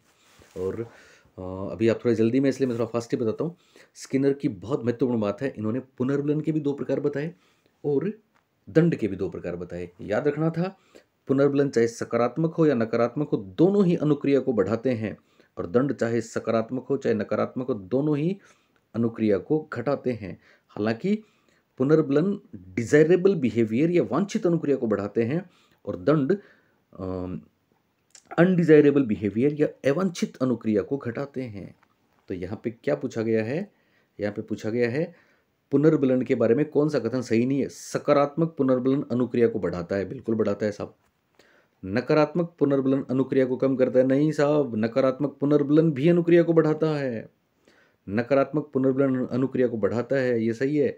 नकारात्मक पुनर्बलन दंड के समान है, हालांकि पूरा तो नहीं है, कुछ फर्क है, पर मेनली दंड के समान है। ओहो, 125 में, यस। नकारात्मक पुनर्बलन दंड के समान नहीं है, दंड के समान है, ये बात भी गलत है। ये बहुत प्यारी सी बात है। नकारात्मक पुनर्बलन अनुक्रिया को बढ़ाता है, एकदम सही है। सकारात्मक पुनर्बलन अनुक्रिया को बढ़ाता है, एकदम सही है, 100%। नकारात्मक पुनर्बलन अनुक्रिया को कम करता है, 100% गलत है। और नकारात्मक पुनर्बलन दंड के समान है, ये भी गलत है। लिहाजा आरपीएससी ने दिया था स्टार और बोनस। आप समझ सकते हैं कितनी बेहतरीन चीजें हैं, तो इसमें बोनस दिया था। पर आप याद रखना, पुनर्बलन चाहे कोई सा भी हो अनुक्रिया को बढ़ाएगा, और दंड कैसा भी हो अनुक्रिया को घटाएगा। 126 का देखिए, मेयर 2008 द्वारा 1990 में दिया था पहली बार, पर रिवीजन है। द्वारा दी गई सांवेगिक बुद्धि की संकल्पना में, कॉन्सेप्ट में क्या शामिल नहीं है? Which of the following is not involve in notion of emotional intelligence? पहला है दूसरों के संवेग को ठीक से पढ़ना, अदर्स इमोशंस को करेक्टली रीड करना। दूसरा सेल्फ मोटिवेशन, आत्म प्रेरणा। तीसरा है अपने संवेगों का रेगुलेशन और कंट्रोल करना। चौथा दूसरों को प्रेरित करना। दूसरों को, ये कभी नहीं होता, दूसरों को अभिप्रेरित कोई नहीं कर सकता। आप देखते हो ना, कुछ लोग मोटिवेशन देते हैं और पागलों की तरह आप उनके मोटिवेशन लेते हो, तो आप अपने आप का इतना नुकसान कर रहे हो, आपको अभी एहसास नहीं होगा, बाद में होगा। क्योंकि मोटिवेशन तो अंदर से आता है। हालांकि जो कर रहे हैं आपको, उनका दोष नहीं है, उनका तो काम है, वो तो करेंगे, लेकिन कम से कम आप में इतना कॉमन सेंस होना चाहिए कि मोटिवेशन अंदर से आता है भाई साहब। और संवेगात्मक बुद्धि जीवन में सफलता दिलाती है। और मेयर ने, सेलोवी मेयर ने, गोलमैन ने कभी ऐसा नहीं बोला कि साहब हम दूसरों को प्रेरित करें, हम अपने संवेगों को समझ लें, खुद को मोटिवेट करें, अपने संवेगों पे कंट्रोल करें, सही तरह से रिफ्लेक्ट करें, तो ज़िंदगी में सफलताएं कदम चूमेंगी। लिहाजा दूसरों को प्रेरित करना इसका राइट आंसर है। 127। कौन सा शास्त्रीय अनुबंधन, पता है आपको शास्त्रीय अनुबंधन किसका है? पेवलोव का है। विलोपन है एक्सटिंक्शन। स्पॉन्टेनियस रिकवरी, पता है ना, भोजन दिया, कुत्ते ने लार गिराई, अगली बार भोजन के साथ घंटी को एसोसिएट कर दिया, साचर्य स्थापित कर दिया, कुत्ते ने लार गिराई, फिर केवल घंटी बजाई, कुत्ते ने लार गिराई, ठीक है ना। बाद में केवल घंटी घंटी बजाई तो लार आनी बंद हो गई, ये एक्सटिंक्शन हो गया, ये विलोपन हो गया। लेकिन बाद में क्या किया, काफी दिनों बाद अचानक केवल घंटी बजा दी तो लार आ गई, इसको बोलते हैं तत्काल पुनर्प्राप्ति या तत्काल पुनर्लाभ या स्पॉन्टेनियस रिकवरी। विभेदन, विभेदन डिस्क्रिमिनेशन एक मिलते जुलते उद्दीपकों में अंतर कर लेता है। और शेपिंग इसका राइट आंसर होगा, क्योंकि शेपिंग एंड चेनिंग तो स्किनर की बेहतरीन बात है, शास्त्रीय अनुबंधन की नहीं है, वो तो ऑपरेंट कंडीशनिंग की हैं, वो तो नैमित्तिक अनुबंध की खास बातें हैं। 128 का देखिए, आज धूप तेज एवं असुखद है, अनकंफर्टेबल है, ठीक है, आपकी असुविधा को कम कर देता है। ये किसका उदाहरण है? तो नकारात्मक पुनर्बलन। देखो मैं बता चुका हूँ, पूरा का पूरा वीडियो इस पे वापस देख लेना आप इसको। 128 में सही जवाब होगा ऑप्शन नंबर 1, नकारात्मक पुनर्बलन। तेज धूप से बचने के लिए चश्मा लगाना। इसमें नकारात्मक पुनर्बलन में क्या होता है? नकारात्मक पुनर्बलन में कष्टप्रद उद्दीपक को हटाते हैं। तो यहाँ कष्टप्रद उद्दीपक है तेज धूप, न कि चश्मा। और चश्मा लगाने का व्यवहार है जिसको बढ़ाना है, ठीक है। जैसे इसका बढ़िया सा एग्जाम्पल मैंने आपको बताया था, सीट बेल्ट नहीं लगाने पे वो आवाज़ आना। गाड़ी में सीट बेल्ट नहीं लगाते हैं तो फिर आवाज़ आती है, जैसे ही सीट बेल्ट लगाते हैं आवाज़ बंद हो जाती है। ये नकारात्मक पुनर्बलन है, ठीक है। तो ये सारे मेरे पुराने वीडियोज़ उनको देखिए, सभी एग्जाम्पल अभी मैं दे नहीं सकता। इसका आंसर है नेगेटिव रीइंफोर्समेंट, नकारात्मक पुनर्बलन। अगला प्रश्न है, 3 पर्वत समस्या, याद है जीन पियाजे। 3 पर्वत समस्या किससे संबंधित? जवाब है ईगोसेंट्रिज्म। 3 पर्वत समस्या ईगोसेंट्रिज्म है, क्योंकि सामने वाला वही देखता है जो मैं देखता हूँ। संरक्षण का नियम आपको याद है ना, ग्लास लंबे चौड़े वाला कर सकते हैं। ए बी खोज त्रुटि मैंने अभी बताई थी, मेरे चैनल पे देखना इसके वीडियोस। यानी ए बी खोज त्रुटि क्या होती है? ए बी खोज त्रुटि दरअसल 8 से 12 वाली अवस्था होती है, अराउंड 1 ईयर, 1 वर्ष के आसपास होती है, जब बच्चा पहली बार वस्तुओं को ढूंढना शुरू करता है। 8 से 12 माह वाली जो स्टेज है ना, पहली सेंसरी मोटर स्टेज की 6 सब स्टेज हमने आपको बताई थी, ठीक है। उसमें 8 से 12 वाली में है। और क्या होता है, एक बच्चे के सामने दो वस्तुएं हैं। इसमें क्या होता है कि वो पुरानी मेमोरी नई मेमोरी पे जीतती है, वो वाली बात है। ऑब्जेक्ट परमानेंस की शुरुआत होती है ए बी खोज त्रुटि में। यहाँ बच्चा गलती करता है, क्या गलती करता है कि 2 वस्तुएं हैं ए और बी, ठीक है, दोनों को आप ए और बी, दो फॉर एग्जांपल कप हैं कागज़ के, ठीक है, या दो दो कुछ वो हैं छुपाने का कपड़ा है, दो कपड़े हैं ए और बी, ठीक है। आप एक कोई भी छोटी सी कोई वस्तु लें, ठीक है ना, मान लीजिए आपने कोई कोई टॉय लिया, छोटा सा खिलौना लिया, बच्चे को वो खिलौना दिखाएं और उसको ए के नीचे दबा दें, बच्चा ए को उठाएगा। फिर दोबारा आप ए के नीचे दबा दें, बच्चा ए को उठाएगा। फिर तीसरी बार उसको खिलौना दिखाएं, उसके रीच में रखें और ए और बी दोनों कपड़े, फिर तीसरी बार भी ए के नीचे डाल दें, बच्चा ए को ही उठाएगा।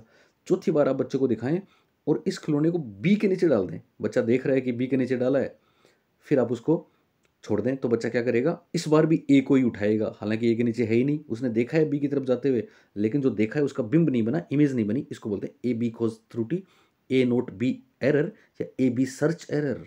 ओके, तो यहाँ पे इसका आंसर हो गया स्व केंद्रण। कोई फर्क नहीं पड़ेगा स्व केंद्रण आएगा कि आत्मकेंद्रितता आएगा, ईगोसेंट्रिज्म राइट आंसर है। सामने वाला वही देखता है जो मैं देखता हूँ। ओके, 3 पर्वत समस्या, 3 माउंटेन प्रॉब्लम। आपको याद है ball and blanket study object permanence के लिए, आपको याद है पेंडुलम, आपको याद है थर्ड एक्सपेरिमेंट अमूर्त चिंतन के लिए। ओके, 130 का देखिए, निम्नांकित में से किस पुनर्बलन वापस स्किनर। अब सोचिए कि जिसने स्किनर हमसे पढ़ा हो, जीन पियाजे हमसे पढ़ा हो, वो साइकोलॉजी में इस पेपर में, जिसका भी पेपर था, आई थिंक किसका था, कॉमर्स का था शायद, जिसका भी पेपर था, इस पेपर में वो बच्चे 40 नंबर लेके गए, 40 मार्क्स केवल इन्हीं 2 टॉपिक में से। सोचिए आप। चलिए, निम्नांकित में से किस पुनर्बलन शेड्यूल में, विच रीइंफोर्समेंट शेड्यूल में पुनर्बलन सबसे कम पूर्वानुमेय होता है। शब्दों से खेलना तो आप हमारे बच्चे सीख ही गए होंगे। पूर्वानुमानने का मतलब क्या होता है, प्रिडिक्टेबल नहीं है, यानी पहले से अनुमान नहीं लगा सकते। स्थिर अंतराल, फिक्स्ड इंटरवल में तो क्या होता है, निश्चित होता है, हर महीने की आखिरी तारीख को वेतन मिलता है, हर 15 मिनट बाद में कबूतर को दाने देते हैं। स्थिर अनुपात, इसमें निश्चित अनुक्रियाओं की सही संख्या में पुनर्बलन दिया जाता है। 3 सवाल सही बताने पर बच्चों को इनाम देंगे, या कबूतर द्वारा सही जगह पे 10 बार चोंच मारने पे दाने देंगे। ठीक है, वेरिएबल में क्या होता है, वेरिएबल में कुछ फिक्स नहीं होता, वेरिएबल में कभी भी दिया जा सकता है, कितनी भी अनुक्रियाओं पे दिया जा सकता है। तो ये वेरिएबल रेशियो शेड्यूल, कितनी भी सही अनुक्रियाओं पे पुनर्बलन देंगे, उसका कोई अनुमान नहीं लगाया जा सकता, और ये सर्वोत्तम माना जाता है। ओके, अगला प्रश्न है, एक द्वितीयक पुनर्बलक जिसका युग्मन एक से अधिक प्राथमिक पुनर्बलक के साथ किया गया क्या कहलाता है। 131, पहला ऑप्शन है प्राथमिक पुनर्बलन, प्राइमरी रीइंफोर्सर, दूसरा क्रिया पुनर्बलक, एक्टिविटी रीइंफोर्सर, तीसरा सामान्यीकृत पुनर्बलक, जनरलाइज्ड रीइंफोर्सर, चौथा है विभेदक पुनर्बलक, डिफरेंशियल रीइंफोर्सर। तो द्वितीयक, आपको पता है स्किनर ने प्राथमिक और द्वितीयक पुनर्बलन भी बताया है, स्किनर ने सकारात्मक और नकारात्मक पुनर्बलन भी बताया, सकारात्मक नकारात्मक दंड भी बताया है, और स्किनर ने प्राथमिक और द्वितीयक पुनर्बलन भी बताया है। याद रखना, प्राथमिक पुनर्बलन वो हैं जिनका संबंध बायोलॉजिकल नीड से है, जैसे भोजन है, कुछ खाना है, जैसे एक बार परीक्षा में आया था बिस्किट देना, चॉकलेट देना, ये सब क्या है, प्राथमिक पुनर्बलन है। और पैसा, बड़ाई, प्रशंसा, ये सब द्वितीयक पुनर्बलन है। तो द्वितीयक पुनर्बलन में एक से ज़्यादा चीज़ों को जोड़ दें, पैसा भी है, बड़ाई भी है, साथ में और काम भी कर रहे हैं, तो फिर क्या होगा, इसको हम बोलेंगे सामान्यीकृत पुनर्बलक। क्या बोलेंगे, सामान्यीकृत पुनर्बलक। 131 में 3 राइट आंसर है। 132, यह विश्वास की अधिगम करता सक्रिय रूप से ज्ञान की रचना, उसकी विवेचना, उसकी पहचान व्यक्तिगत तरीके से करता है। सबसे उपयुक्त व्याख्या किसकी है, व्यवहारवादी दृष्टिकोण, या रचनावादी दृष्टिकोण, या मनोविश्लेषणवादी दृष्टिकोण, या प्रकार्यवादी दृष्टिकोण। तो 132 में सही जवाब हो जाएगा रचनावादी दृष्टिकोण। याद रखना, इंग्लिश में इसको कंस्ट्रक्टिविस्ट व्यू बोलते हैं। कंस्ट्रक्टिविस्ट व्यू क्या है, जिसमें शिक्षक केवल फैसिलिटी देता है, सुविधा प्रदाता होता है, बच्चा ज्ञान का निर्माण खुद ही करता है। इसके जनक जीन पियाजे हैं, लेकिन वाइगोत्स्की, आसुबेल, ब्रूनर के काम भी कमाल के हैं, इवन वान ग्लेजरफील्ड भी इसमें महत्वपूर्ण रोल निभाते हैं। 133 का प्रश्न देखिए, ज्ञान के संबंध में निम्नांकित में से कौन सा कथन। अब आप देखिए, मतलब हमारी जो फेवरेट चीज़ें, और उस पर अगर पेपर बनता है, मेरे को याद है मैंने बैच उत्कर्ष में लिया था शायद एक, तो मैं जिस चीज़ पे फोकस करता हूँ, मैंने फोकस किया डेविड आसुबेल पे, मैंने फोकस किया स्किनर पे, मुझे बहुत पसंद है सिगमंड फ्राइड और जीन पियाजे, और मुझे बहुत पसंद है कंस्ट्रक्टिविज्म। तो कमाल हो गया इसमें।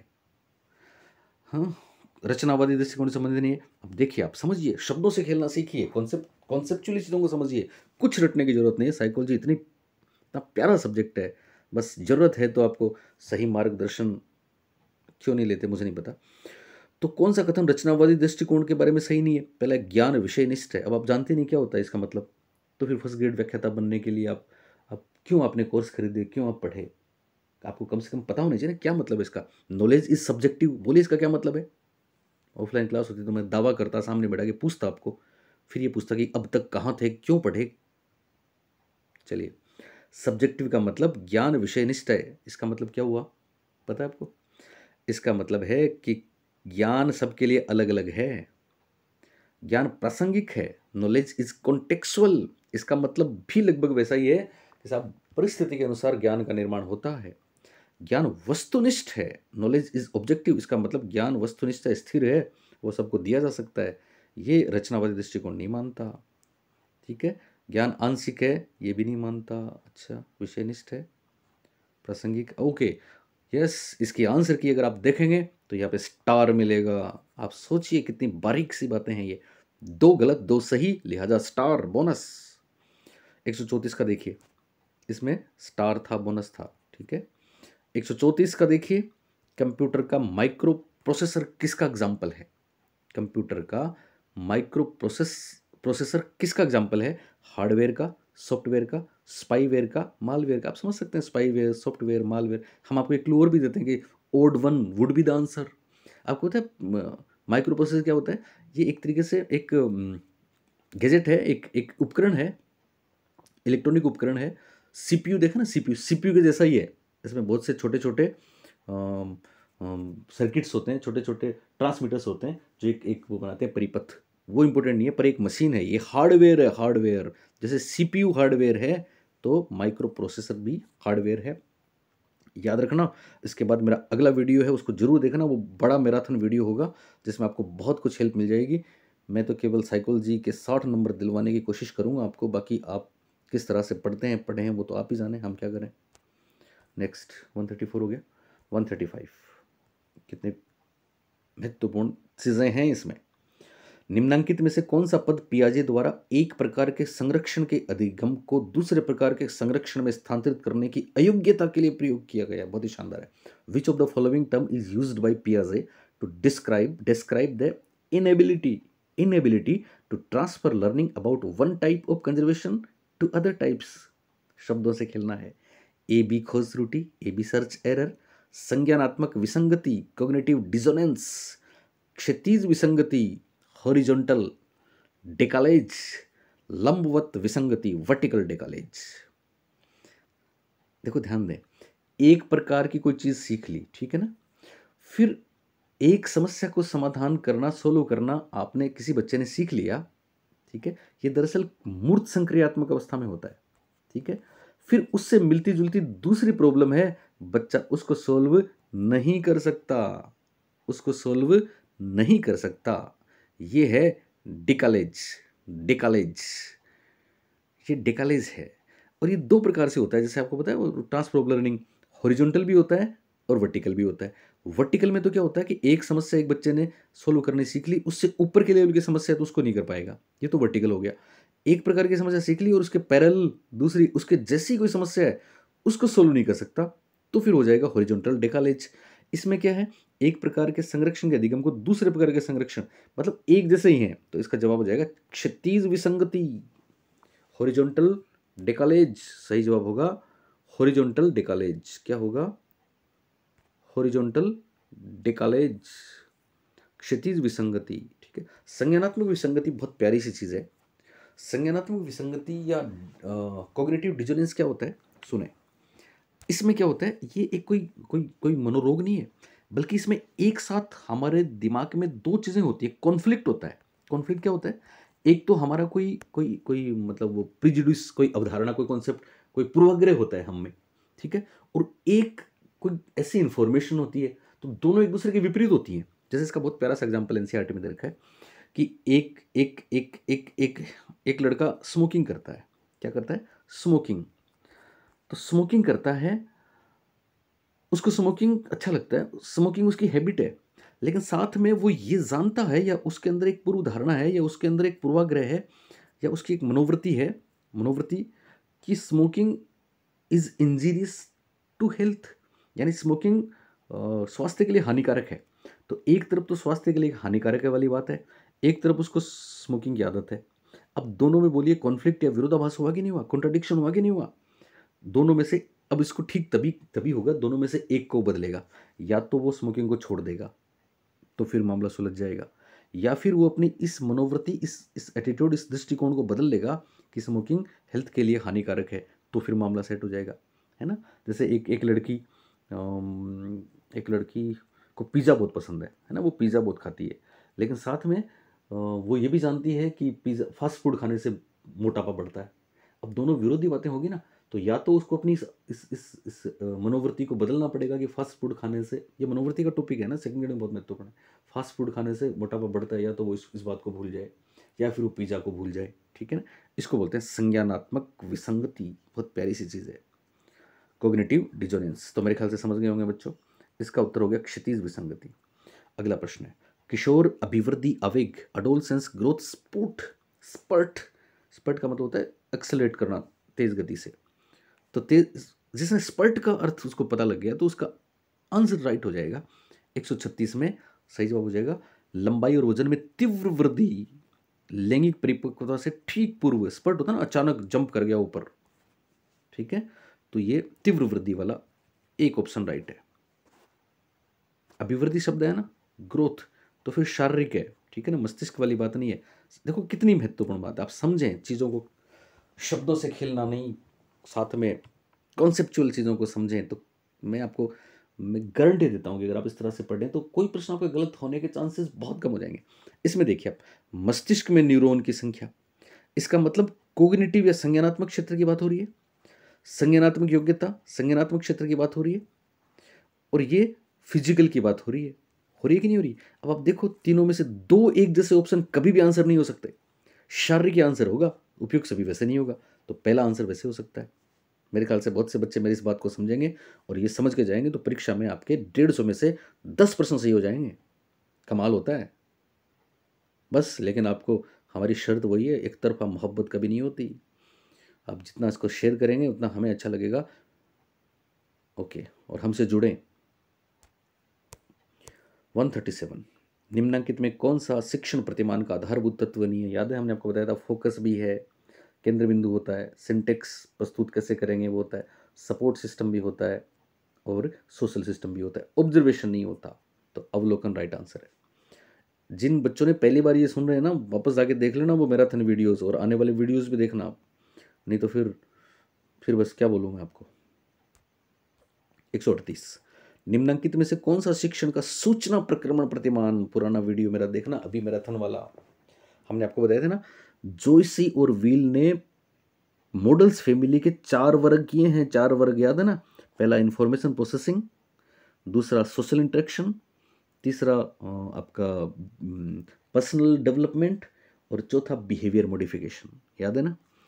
यानी सूचना प्रक्रमण वर्ग, दूसरा सामाजिक अंतरक्रिया वर्ग, तीसरा व्यक्तिगत विकास प्रतिमान वाला वर्ग, और चौथा व्यवहार निरूपण वाला वर्ग। व्यवहार निरूपण में पुनर्मिलन होता है, व्यक्तिगत विकास और आपका सामाजिक अंतरक्रिया भावात्मक क्षेत्र वाली बातें होती हैं, और सूचना प्रक्रमण में दिमाग कंप्यूटर की तरह काम करता है, इंफॉर्मेशन प्रोसेसिंग होती है, संवेदना से प्राप्त करते हैं, प्रत्यक्षीकरण होता है, कॉन्सेप्ट बनता है,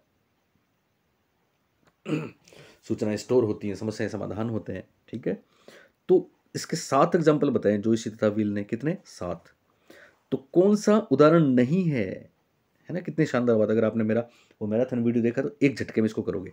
पूछताछ सचमैन वाला तो है साहब, संप्रत्यय उपलब्धि प्रतिमान कॉन्सेप्ट अटेनमेंट ब्रूनर वाला तो है साहब, आगमन चिंतन प्रतिमान हिल्दा ताबा वाला भी है साहब, असुबेल वाला भी है साहब, कक्षा सभा प्रतिमान नहीं है। कक्षा सभा प्रतिमान याद है ना आपको? क्लासरूम मीटिंग मॉडल, ये सामाजिक अंतरक्रिया का भाग है, इसलिए ये इसका राइट आंसर होगा 138 में 4। कितना बेहतरीन प्रश्न है। 139, निम्नांकित में से कौन सा सॉफ्टवेयर का एक उदाहरण नहीं है? MS Word, MS Excel, MS PowerPoint, touchpad.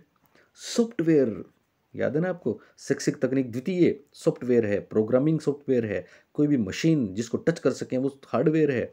तो टचपैड आपने सबने देखा होगा, ये जो जिसको मैं टच कर रहा हूँ ना, स्क्रीन टच है, लेकिन कंप्यूटर पे नीचे जो कीबोर्ड है ना वहाँ पे एक टच पैड होता है ना, तो वहाँ आप डायरेक्शन देते हैं, कुछ भी कर सकते हैं। तो टच कर रहे हैं ना इसको, इसका मतलब ये तो मूर्त है, वो तो स्थूल है, वो तो क्या है, वो तो शैक्षिक तकनीक प्रथम है। तो टच पैड हो गया हार्डवेयर, और यहाँ पूछा है सॉफ्टवेयर कौन सा नहीं है, तो ये तीनों सॉफ्टवेयर हैं, टच पैड हार्डवेयर है। ओके बच्चों, तो इस तरह से ये 30 प्रश्न और हमने किए। अब 30 प्रश्न और हम करते हैं। तैयार हैं आप लोग? चलिए बच्चों, 30 प्रश्नों का और आपके लिए। अब ये दरअसल पब्लिक एड का पेपर था, 90 से शुरू है, 90 से। उम्मीद करता हूँ इसके बाद मैं जो वीडियोस डालूंगा उनको आप बहुत चाव से देखोगे, दिल लगा के देखोगे, और इसका रिजल्ट भी आपको मिलेगा। बस सब्सक्राइब भी करना सबको, है ना, क्योंकि वही वाली बात है ना, हम आपको आशीर्वाद देंगे और ऊपर वाला आपको आशीर्वाद देगा। और कोई गरीब देख लेगा 1-2 प्रश्न तो आपका क्या चला जाएगा, है ना, इसलिए प्लीज़। और फिर हमें मोटिवेशन भी तो मिलेगा। कई बार पता है मैं बीच में वीडियोस नहीं डालता हूँ, तो मेरे को मैं इतना फ्रस्ट्रेशन होता है मेरे को कि मैं क्यों डालूँ यार, क्यों बताऊँ इन बच्चों को जो भीड़ की तरह पता नहीं कहाँ जाके पढ़ते हैं, और जहाँ जाके पढ़ते हैं वहाँ से कुछ हासिल नहीं होता। हम इतनी क्वालिटी वाली चीज़ें दें तो क्यों दें, इसलिए कई बार मेरा मन कहता है कि नहीं यार, ये तो बच्चे हैं, मासूम है, नहीं जानते। तो अभी जो पहली बार देख रहे हैं तुरंत चैनल को सब्सक्राइब कर ले, मेरे ऐप पे आ जाए। मैं आपको बता दूं, मेरे साइकोलॉजी और मान एजुकेशन फ़िलहाल दोनों ऐप पे मेरी क्लासेस हैं। मैं मेरे साथ लक्की मैम आहूजा हैं, और कुछ बेहतरीन क्वालिटीज़ वाली फैकल्टीज़ और भी हैं, और हम आपके लिए पता नहीं क्या क्या और लेके आएंगे, देंगे आपको। ओके, और ये कमेंट मत करना सर आप अभी बीच में क्लास आपने ड्रॉप कर रखी है। बिल्कुल मैंने क्लास ड्रॉप कर रखी है, और मैं बहुत जल्दी आऊँगा, आ रहा हूँ ऐप पे, चिंता नहीं करें। चलिए साहब, तो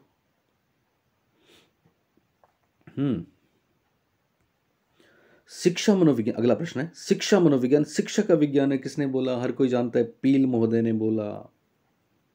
ठीक है, 91 का देखिए, अध्यापन कौशल की कुछ आवश्यक बातें नीचे दी गई हैं। चलो सब, कौन सी बातें दी गई है बताइए जरा।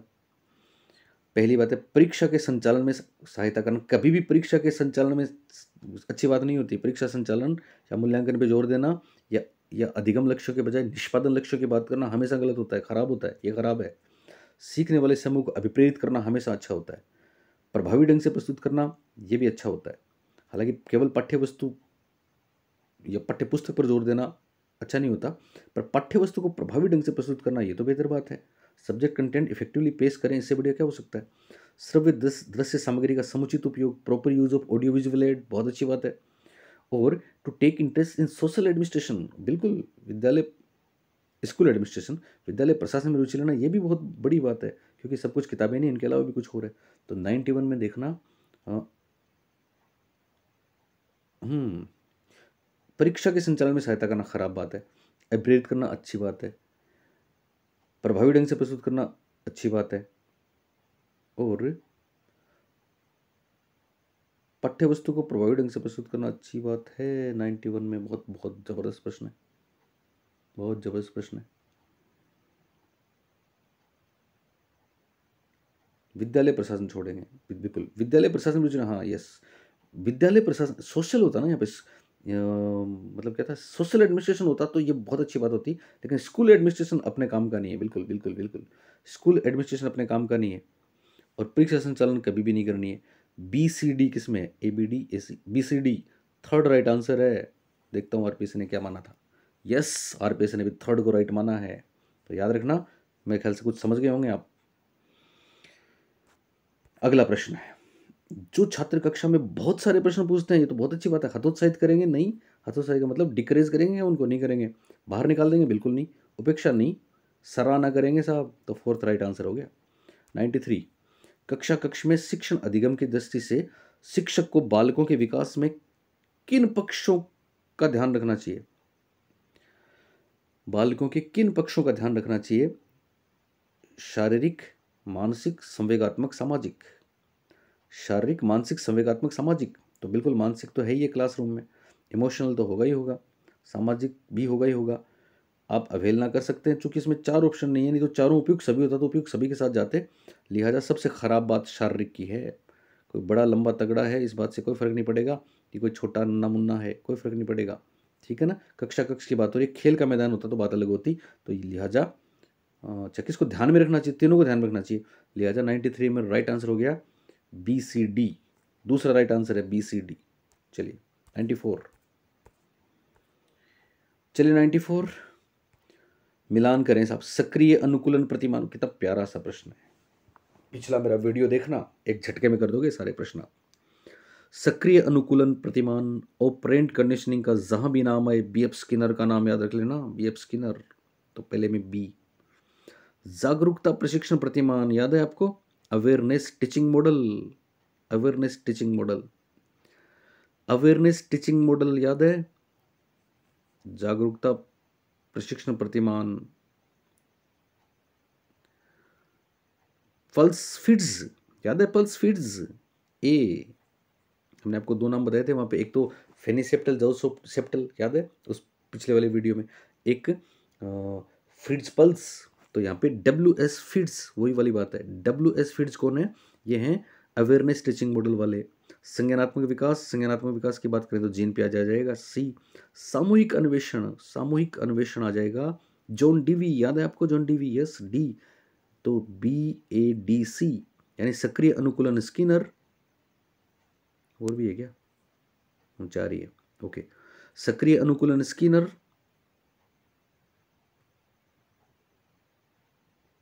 बी। जागरूकता प्रशिक्षण प्रतिमान awareness teaching model feeds pulse. सामूहिक अन्वेषण जॉन डीवी। संज्ञानात्मक विकास जीन पियाजे। दो क्रॉस बन गए साहब। तो सही जवाब हो गया B A D C. B A D C. B A D C. तो 94 में सही जवाब ऑप्शन नंबर 1 देखता हूं मैं। Yes, right answer option number 1 B A D C. आप बोलेंगे सर कैसे करें इनको? तो पुराना वीडियो देखना मेरे चैनल पे। एक ही इलाज है, एक ही तरीका है। 95 हमने कितनी बार आपको बताया याद है? ऑफलाइन में, ऑनलाइन में? अच्छा ये नहीं बताया, ये तो ऐसे ही है सिंपल। प्रश्नोत्तर पद्धति सुकरात, सोक्रेटिक मेथड, आंख बंद करके कर देना। अगला है 96। यदि छात्र कक्षा में नहीं आए, यानी कक्षा में नहीं है, तो एक अध्यापक के रूप में आप क्या करेंगे? वास्तविकता की उपेक्षा करेंगे? नहीं करेंगे। शिक्षण को रोचक और प्रभावी बनाने की कोशिश करेंगे? बिल्कुल। अब देखो कॉमन सेंस की बात है, शिक्षण को रोचक बनाना बहुत अच्छी बात है, पर वो छात्र तो क्लास में है ही नहीं, तो काम का ही नहीं है, प्रलोभन है ही नहीं। कारण क्या है? समस्या का निदान करेंगे। तो ऑप्शन नंबर 4 राइट आंसर होगा। 97। सिद्धांत में कौन सा युग्म? नीचे कुछ अधिगम सिद्धांत दिए गए हैं, साइकोलॉजिकल प्रिंसिपल्स हैं लर्निंग के। इनमें कौन सा कॉम्बिनेशन सही है? ज्ञात से ज्ञात की ओर। ज्ञात से ज्ञात की ओर बिल्कुल होता है। सामान्य फ्रॉम सिंपल टू कॉम्प्लेक्स बिल्कुल होता है। नॉन टू अननोन होता है, सिंपल टू कॉम्प्लेक्स होता है, कॉन्क्रीट टू एब्स्ट्रैक्ट भी होता है, स्थूल से सूक्ष्म की ओर भी होता है, लेकिन अज्ञात से ज्ञात नहीं होता। लिहाजा 97 में राइट आंसर आ जाएगा ए बी सी, पहला ऑप्शन राइट आंसर है। 98 देखिए। यस, बालकों के व्यवहार परिवर्तन के लिए सर्वाधिक प्रभावी क्या है? पुरस्कार या शारीरिक दंड या समुचित परामर्श या आत्मबोध कराना? ध्यान रखना 98 में पुरस्कार, शारीरिक दंड हमेशा खराब, पुरस्कार हमेशा खराब, ये बात याद रखना। बच्चे दो, बड़े होते तो सेल्फ रियलाइजेशन बेहतर था, लेकिन बच्चे हैं तो उनको प्रॉपर काउंसलिंग बेहतर होगी। लिहाजा प्रॉपर काउंसलिंग या समुचित परामर्श राइट आंसर होगा। 99 का देखिए। एक सफल शिक्षक के लिए सीखने के सिद्धांतों की जानकारी जरूरी है, समय की बचत करता है, कोई बड़ी बात नहीं, अच्छी बात नहीं है। ये शिक्षण को सरल रोचक बनाने में उपयोगी है, बहुत अच्छी बात है। अनुशासन हमेशा खराब होता है, पाठ्यक्रम पूरा करना हमेशा खराब होता है, ठीक है ना। लिहाजा दूसरा राइट आंसर है 100। कक्षा शिक्षण में अध्यापक को अपना पाठ प्रारंभ करने से पहले किस चरण को प्राथमिकता देना चाहिए? अब देखो कितनी बेहतरीन बात है, समझना, एक साथ 10 प्रश्न सही कर दोगे आप।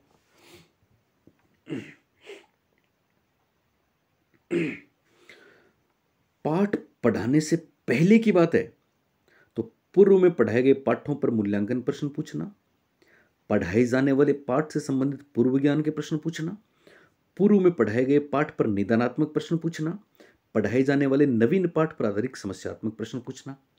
अगर थोड़े से भी आप मेरे स्टूडेंट हैं ना, 10% भी, तो आप समझना इस बात को कि पहला ऑप्शन है पहले से पाठ पढ़ाए उस पर मूल्यांकन के प्रश्न करें, और तीसरा है पहले से पाठ पढ़ाया गया उसमें निदान के प्रश्न करें। तो तीसरा और एक तो दोनों एक ही बात है। अब हम क्या कर रहे हैं? अब हम कोई पाठ पढ़ाने जा रहे हैं तो उसकी प्रस्तावना कर रहे हैं। ठीक है। और चौथे में क्या होगा, पढ़ाने के बाद समस्या वाली बातें आएंगी तो दूसरा राइट आंसर होगा। जो एक जैसे दो ऑप्शन होंगे वो कभी आंसर नहीं होंगे, क्योंकि दोनों तो, अब आप बोलेंगे सब पूर्व ज्ञान तो है, बिल्कुल पूर्व ज्ञान है, पर पूर्व ज्ञान कौन सा? आज जो पढ़ाने जा रहे हैं उससे संबंधित पूर्व ज्ञान है, उसकी बात करेंगे हम। ये तो मूल्यांकन की बात है, निदानात्मक भी मूल्यांकन की बात है, ये तो एक साथ हम कोई परीक्षा ले रहे हैं उसकी बात है। लिहाजा 2 नंबर राइट आंसर है। 101। पाठ के प्रारंभिक स्तर पर किस शिक्षण प्रविधि का उपयोग किया जाना चाहिए? दृश्य सामग्री का उपयोग, बिल्कुल अच्छी बात है। मूल्यांकन करना, अगर ये पूर्व ज्ञान से संबंधित है तो बहुत अच्छी बात है। निर्धारित कार्य करने हेतु सौंपना खराब बात है। पाठ्यपुस्तक का उपयोग खराब बात है। पहला और दूसरा दोनों सही है। इसमें डिपेंड करता है कि उसने क्या माना है। विजुअल एड्स, ये सही है। मूल्यांकन स्टार देंगे इसमें, स्टार। 102। निम्नांकित में से कक्षा में किस प्रविधि का प्रयोग अध्यापक को छात्रों द्वारा सर्वाधिक स्मरणीय बनाता है? Which one of the following strategies used in a classroom makes a teacher most memorable by students? अब यहाँ पे समझना, अब यहाँ पे आपने देखा ना कि साहब याद करना तो खराब होता है, सर ने बताया है। यहाँ पाठ्य वस्तु याद करना नहीं है, अध्यापक छात्रों के दिलो दिमाग पे छा गया। कब होगा ये? 102।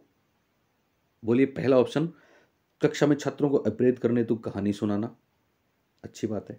धारा प्रवाह भाषण से पढ़ाना, ज़्यादा अच्छी बात नहीं है।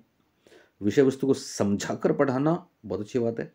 मनोरंजन द्वारा शिक्षण करना, अच्छा है पर बहुत अच्छा नहीं है। बचे 2, अभिप्रेरित करना अच्छी बात है, पर कहानी सुनाएंगे, एक जो उनको पढ़ा रहे हैं उसको बहुत, उसी को पढ़ाने में कहानी सुना देंगे, दोनों में फ़र्क है। देखिए 1 नंबर ऑप्शन और 3 नंबर ऑप्शन निश्चित रूप से दोनों आंसर हो सकते हैं, लेकिन दोनों में बेस्ट 3 नंबर होगा, क्योंकि पहले वाले ऑप्शन में, यही तो आप अध्यापक बनने जा रहे हैं, व्याख्याता बनने जा रहे हैं, तो आपसे उम्मीद की जाती है कि आप कम से कम इन इन कॉन्सेप्ट को समझें कि पहले में तो क्या हो रहा है, कहानी कर रहा है, मोटिवेशन तो दे रहा है, पर ये वाली बात है, मोटिवेशन से पेट किसका भरा है, मोटिवेशन से नौकरी किसको मिली है, मोटिवेशन से नॉलेज किसने कंस्ट्रक्ट किया है? नो।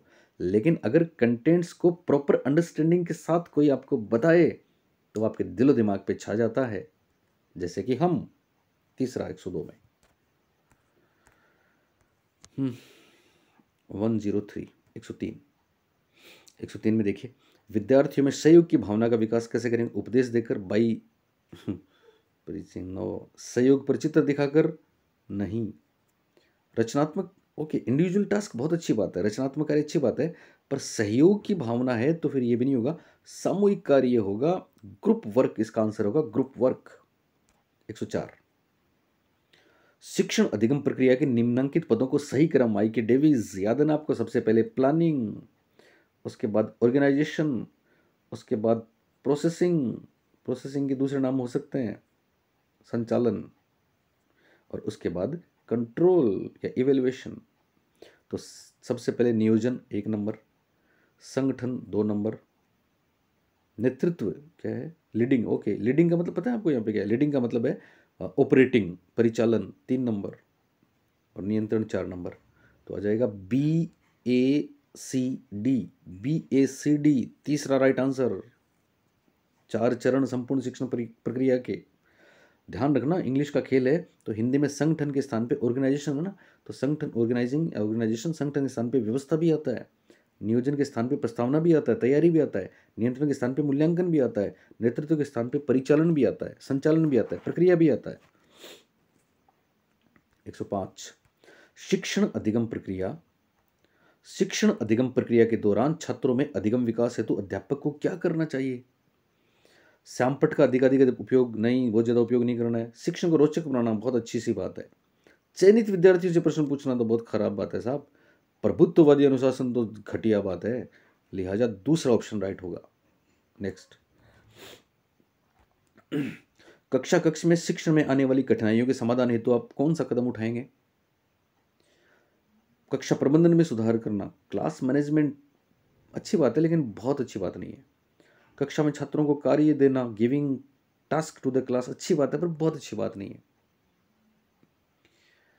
समस्या का कारण जानना और शिक्षण कार्य में सुधार करना बहुत अच्छी बात है। व्यवहार में सुधार करना अच्छी बात है पर बहुत अच्छी बात नहीं है। लिहाजा तीसरा बेस्ट आंसर है।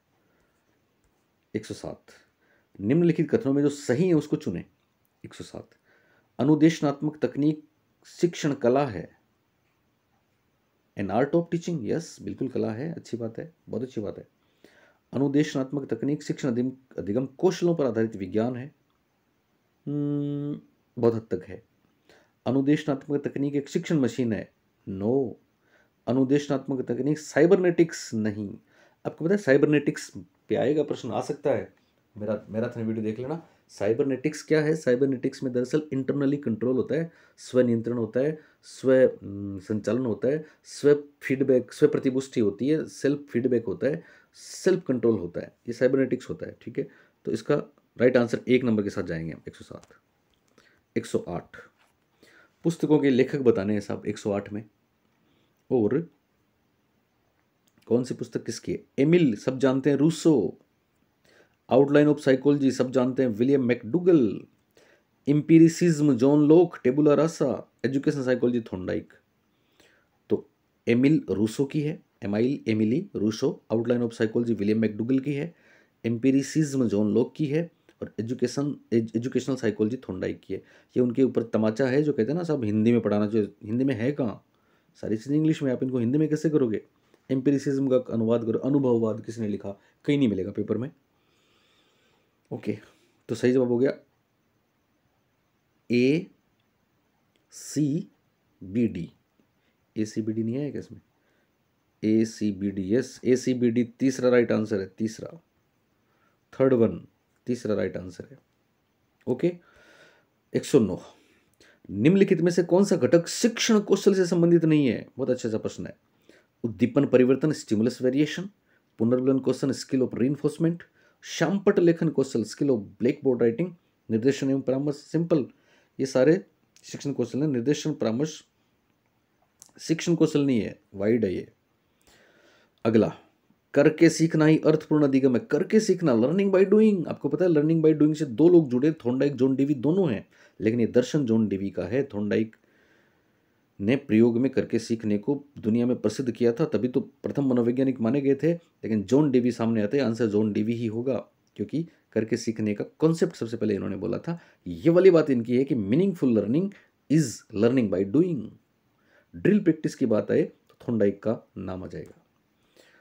111 का, कौन सा घटक संप्रेषण कौशल से संबंधित नहीं है? माध्यम है, निरंतरता बिल्कुल है, उद्देश्य, नियोजन, ओके ओके ओके। संप्रेषण कौशल, तो संप्रेषण कौशल सेंडर होता है, मैसेज होता है, रिसीवर होता है, चैनल वगैरह कुछ और, एसएमआर तो होता ही है, प्लानिंग नहीं है साहब। तो ओके, तो 111 में सही जवाब है 4 नंबर, नियोजन, प्लानिंग नहीं है। 112 किशोर अधिगमकर्ता के लिए दी गई सूची एक, अब आप देखो दे दिया एडोलसेंस किशोर, तो वाकई ये सबके लिए है, पर वो कहते हैं ना सब किशोर अवस्था ज़्यादा पढ़ाओ, किशोर अवस्था ज़्यादा पढ़ाओ, तो सब कुछ है, परीक्षा में सारी चीज़ें ही आती हैं। टीचिंग मॉडल्स हैं, जिसने हमारा मैराथन वीडियो देखा वो एक झटके में करेगा। Inquiry training model, Richard Suchman. आगमनात्मक, Hilda Taba. Concept attainment, Flanders नहीं है, ब्रूनर है। कॉन्सेप्ट अटेनमेंट कौन है? ब्रूनर हैं। संप्रत्य, संप्राप्ति, प्रतिमान, इसकी तमाम चीज़ें आप याद रखेंगे ब्रूनर की, मैंने आपको बताई थी, लेबल लगाना, यस और नो। गुण धर्म याद है आपको? एट्रीब्यूट्स, एट्रीब्यूट्स वैल्यू, ठीक है। उदाहरण, गैर उदाहरण, ब्रूनर ने चयन वाला, कॉन्सेप्ट अटेनमेंट वाला, वो तीनों चीज़ें वो भी याद रखना। तो संप्रत्य प्राप्ति ब्रूनर ने दिया है, आगमनात्मक चिंतन हिल्दा ताबा ने दिया है, इंक्वायरी ट्रेनिंग रिचर्ड सचमैन ने दिया है, सचमैन आए सकमैन आए, जोसेफ जे सकवाब आए, ध्यान रखना। सामाजिक अंतःक्रिया ये फ्लेंडर ने दिया है साहब, स्किनर ने कोई नहीं दिया, स्किनर ने तो व्यवहार निरूपण दिया था। तो यहाँ क्या हो जाएगा? 5 आ गए ना, स्किनर, ये 4 ही है, ओके। तो पहले में आ जाएगा A B D C, A B D C, A B D C. कितने नंबर का प्रश्न है? 112। 112 में राइट आंसर हो जाएगा A B D C, A B D C, yes, तीसरा राइट आंसर है A B D C, third one. याद रखना, क्या याद रखोगे? Inquiry training Suchman, inductive thinking Hilda Taba, concept attainment Jerome S Bruner, और इंटरेक्शन मॉडल फ्लेंडर। याद है ना, 10 वर्ग प्रविधि Flanders, verbal behaviour. Okay, C right answer है। कौन सा राइट आंसर है? सी। अधिगमकर्ता के विकास के संदर्भ में निम्नलिखित में कौन सा युग्म सही नहीं है? सिगमंड फ्राइड साइकोएनालिसिस, बिल्कुल याद रखना यहाँ पे एक बात, अगर ये आ जाए psycho analytical theory Sigmund Freud, लेकिन अगर ऐसा आ जाए एनालिटिकल साइकोलॉजी, तो फिर वो सिगमंड फ्राइड के चले आ जाएंगे, कार्ल यूंग, ध्यान रखना। जीन पियाजे संज्ञानात्मक विकास, बिल्कुल सही है, ये बिल्कुल सही है। लॉरेंस कोहलबर्ग नैतिक विकास, बिल्कुल सही है। हिल्दा ताबा निर्मितवादी नहीं है साहब, निर्मितवादी तो ब्रूनर, पियाजे, वाइगोत्स्की हैं, असुबेल हैं, ग्लेजरफेल्ड हैं। हिल्दा ताबा तो आगमन चिंतन प्रतिमान है, तो चौथा सही आंसर हो जाएगा हिल्दा ताबा। 114 का बहुत प्यारा सा प्रश्न है, हमारे हर बच्चे को आता है।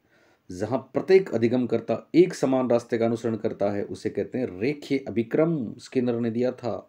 लीनियर प्रोग्राम लर्निंग बोलते हैं इसको। इसको बाह्य भी बोलते हैं क्योंकि प्रोग्रामर का नियंत्रण होता है। साखी को आंतरिक भी बोलते हैं, क्राउडर ने दिया था।